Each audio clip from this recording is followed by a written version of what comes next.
নিরামিষ দিনে শীতকালীন বিভিন্ন রকমের সবজি দিয়ে আজকে রান্না করব পালং শাক। আর এই রেসিপিটা খেতে ভীষণ ভালো হয়।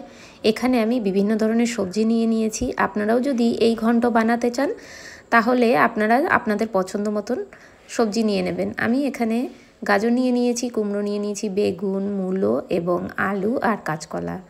এখানে আপনারা মিষ্টি আলু, বিভিন্ন ধরনের আরও যে সমস্ত সবজি আছে সেগুলো দিতে পারেন। আমি এখানে সিম দিতে ভুলে গেছিলাম, তো সিমটাও দিয়ে দিলাম। সিম দিলে বেশি ভালো হয় যেহেতু শীতকালীন ঘন্ট পালং শাকের। তো এই যে দেখতেই পাচ্ছেন পালং শাকও নিয়ে নিয়েছি। পালং শাকটাকে খুব ভালো করে ধুয়ে নিতে হবে। এখানে বাজারে আপনারা যদি বাজার থেকে পালং শাক কেনেন তবে পালং শাকের 2 আঁটি পালং শাক নিয়ে নিয়েছি আমি এখানে। এবার কড়াইতে তেল গরম হতে দিয়ে দেবো। তেলটা গরম হয়ে গেলে এর মধ্যে এক এক করে সমস্ত সবজিগুলি ভেজে নেব। আর ভেজে নেওয়ার সবথেকে প্রথমে যেটা ভেজে নেব সেটা হলো আলুটাকে খুব ভালো করে ভেজে নেব। আলুর সাথে গাজরটাও দিয়ে দেব। গাজর আর আলু একসাথে করে ভেজে নেব, যেহেতু এগুলি একটু শক্ত ধরনের সবজি। তো এইটা আগে প্রথমে ভেজে নেব। আর কুমড়ো, তারপরে অন্যান্য যে সবজিগুলি এগুলি কিন্তু ভাজার ক্ষেত্রে একটু কড়ার গায়ে লেগে যায়। এই জন্য যেগুলি লাগে না সেগুলি আগে করে ভেজে নিচ্ছি হলুদ নুন দিয়ে। তো গাজর আর আলুটাকে একটু সময়ের জন্য ভেজে নেব। গাজর আর আলুটা ভাজা হতেও কিন্তু বেশ একটু টাইম নেয়। তো এই জন্য এই দুটোকে প্রথমে দিয়ে ভেজে নিচ্ছি। তো দেখতেই পাচ্ছেন গাজর আর আলুটা কিন্তু মোটামুটি ভাজা হয়ে গেছে। এবার এর মধ্যে দিয়ে দিচ্ছি শিম। যে শিমগুলি নিয়ে নিয়েছি তো এইগুলিকে মাঝখান থেকে কেটে নিয়েছি। আর অবশ্যই শিমের যে আঁশগুলি সেগুলি ছাড়িয়ে নেবেন। মাঝখান থেকে এভাবে কেটে নিয়েছি। এবার দিয়ে দিচ্ছি মূলোগুলিকেও আমি লম্বা লম্বা করে কেটে নিয়েছি। মূলোগুলো ভীষণ কচি মূলো, আর এরকম কচি মূলো দিয়ে পালং শাকের ঘন্ট দুর্দান্ত খেতে হয়। নিরামিষ দিনে আপনারা এটা বানাতেই পারেন। সবাই কিন্তু খুবই ভালো পছন্দ করবেন এবং এটা অনেকটাও হেলদি।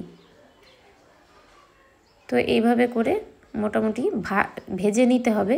খুব বেশি ভাজা ভাজা করার দরকার নেই, শুধু সবজির কাঁচা গন্ধটা যাওয়া পর্যন্তই আমি এখানে ভেজে নিচ্ছি। এইবার এখানে দিয়ে দেবো কুমড়ো। কেটে রাখা কুমড়োগুলি দিয়ে দিলাম। এখানে কুমড়োর পরিমাণ অনেকই কম নিয়েছি। আর কাঁচকলাও নিয়ে নিয়েছি, খুবই কম পরিমাণ, একটা পরিমাণ কাঁচকলা নিয়েছি। যেহেতু বিভিন্ন ধরনের সবজি দিতে দিতে কিন্তু অনেক সবজি হয়ে যায়, তখন পালং শাকের পরিমাণটা কম হয়ে যায়। এই জন্য এখানে সবজির পরিমাণ খুবই সামান্য সামান্য সবগুলোই দিয়েছি। কুমড়ো আর এই কাঁচকলা দিয়েও বেশ কিছুক্ষণ নাড়াচাড়া করব।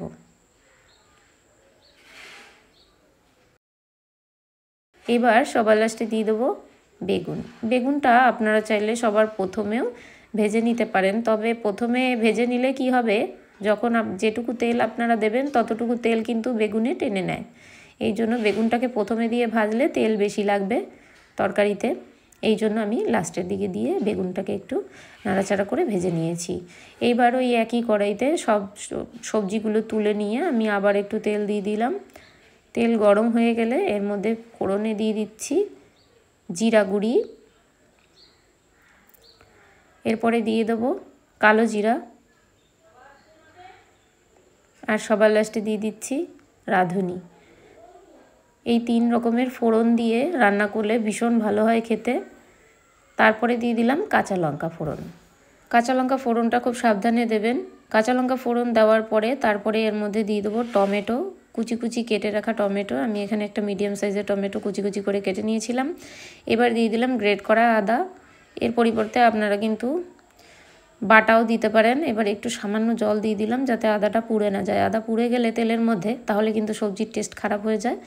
এই জন্য আদা কখনোই চেষ্টা করবেন আদা যেন কোনোরকমভাবে তেলের মধ্যে খুব বেশি ভাজা ভাজা না হয়ে যায়, তাহলে আদার যেমন গন্ধটাও নষ্ট হয়ে যায় আর সবজির টেস্টও কিন্তু খারাপ হয়। এবার টমেটোটা যতক্ষণ না পর্যন্ত নাড়াচাড়া করে নরম হয়ে আসে ততক্ষণ পর্যন্ত নাড়াচাড়া করব। এই যে টমেটোটা ভাজা ভাজা হয়ে গেছে। এবার এর মধ্যে দিয়ে দিলাম হলুদ আর একটু সামান্য টেস্টটাকে ব্যালেন্স করার জন্য চিনি দিয়ে আবারও একটু ভালোভাবে নাড়াচাড়া করে নেব, যতক্ষণ না একটু মশলাটা কষে এসে একদম তেলটা সেপারেট হয়ে একদম সাইডে সাইডে চলে যাচ্ছে, ততক্ষণ পর্যন্ত কিন্তু মশলাটাকে খুব ভালো করে কষিয়ে নেব।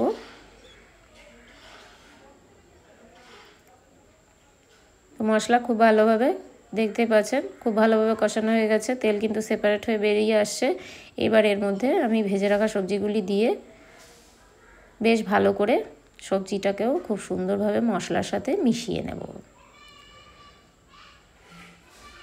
আপনারা চাইলে বেশ অনেকক্ষণের জন্য কিন্তু সবজিগুলিকে কষিয়েও নিতে পারেন মশলার সাথে, তবে আমি এখানে একটু মশলার সাথে যখন একটু খুব ভালোভাবে সমস্ত কিছু মিশে যাবে আর এই যে সবজির মধ্যকার যে জল সেটাও একটুখানি টেনে আসবে, তখন আমি এর মধ্যে পালং শাক দিয়ে দিচ্ছি। পালং শাকটা দিয়ে একটু সময়ের জন্য নাড়াচাড়া করে নেব। পালং শাকের পরিমাণ যেহেতু একটু বেশি আছে, এই জন্য আমি একটু ঢাকা দিয়ে দিয়ে পালং শাকটাকে একটু আগে যতক্ষণ না নরম হয়ে আসছে ততক্ষণ পর্যন্ত পালং শাকটাকে ঢাকা দিয়ে রাখবো। এখানে আমি নুন অ্যাড করেছিলাম, সেটা কিন্তু আপনাদের স্কিপ হয়ে গেছে, ভিডিওতে আসেনি, তো আপনারা অবশ্যই লবণ অ্যাড করবেন। তো এই যে দেখতেই পাচ্ছেন পালং শাক কিন্তু খুব সুন্দর নরম হয়ে আসছে, নরম হয়ে আসে তার সাথে সাথে পালং শাকের কিন্তু পালং শাক থেকে অনেকটা জল বেরিয়েছে। তো এই জল আর জলের মধ্যেই সবজিগুলি মোটামুটি সিদ্ধ হয়ে যাবে, এতে এক্সট্রা করে কোনো রকম জল দেওয়ার দরকার নেই।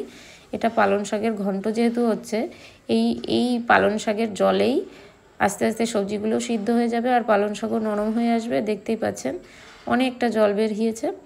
তো এইভাবে করেই আস্তে আস্তে করে তরকারিটাকে রান্না করে নেব শুকনো শুকনো করে। শীতের দুপুরে গরম ভাতে যদি প্রথম পাতে এই ঘন্টটা থাকে নিরামিষ দিনে, তাহলে আর কিছুর দরকার পড়বে না, খুবই ভালো হয় খেতে। বাচ্চারাও কিন্তু যারা অনেকেই আছে, অনেক বাচ্চারাই আছে পালং শাক খেতে পছন্দ করে না, তাদেরকে এইভাবে করে খাওয়াতে পারেন, বাচ্চারাও কিন্তু খেয়ে নেবে। আর এতে যেহেতু বিভিন্ন ধরনের সবজি আছে, তো এটা অনেকটা স্বাস্থ্যকরও এই তরকারিটা।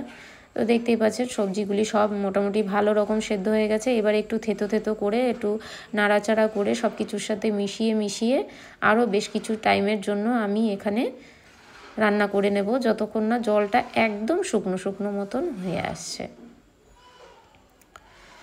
সাইড থেকে এইভাবে জল জল থাকবে না, সেই অবস্থাতে পালং শাকটা নামিয়ে নেব। তো দেখতেই পাচ্ছেন পালং শাক এই যে একদম ঘন্ট মতন হয়েছে, শুকনো শুকনো মতন। আজকের ভিডিওটা আপনাদের কেমন লাগলো তা কমেন্ট করে জানাতে একদম ভুলবেন না। আজকের মতন ভিডিওটা এখানেই এন্ড করছি।